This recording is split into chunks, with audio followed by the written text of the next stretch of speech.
Hi, I'm Scott Goodstein, and I met Sarah at the National Conference of Media Reform in Memphis just about 3 weeks ago.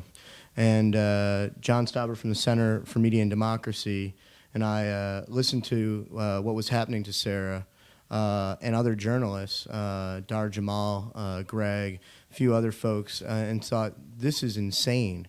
Why are we not having a coordinated effort to speak out on Sarah's behalf and on all journalists' behalf? And we felt, let's not wait until she goes to jail before we do something. Let's do something now. Let's see if we can stop this now. And Sarah actually did all of the work. By the time we came on board, it was really just sort of creating a broader coalition to show a very direct message that we were all standing behind her to, quote unquote, defend the press. She had already had the support of the National Association of Journalists, PEN American Society, the Los Angeles Times editorial board.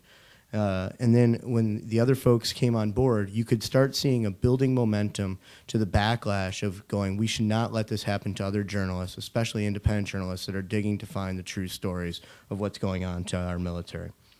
So it was an honor to work with Sarah over these last few weeks. And Sarah, you were the one who was brave and courageous in standing up, not me, not John. And we really appreciate you putting everything on the line for your beliefs.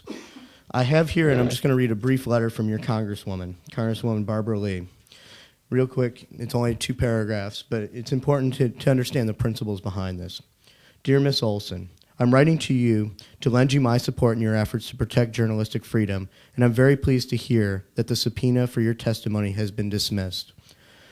I commend you on the strength and conviction you have shown during this trying time. The free press should not be used, as you noted, to build a case against your source and, quote unquote, contribute to an act of suppression against the media's ability to report the news. I agree with your assertion that this will only serve to silence dissenting voices and jeopardize our First Amendment right to speak freely without fear or retribution.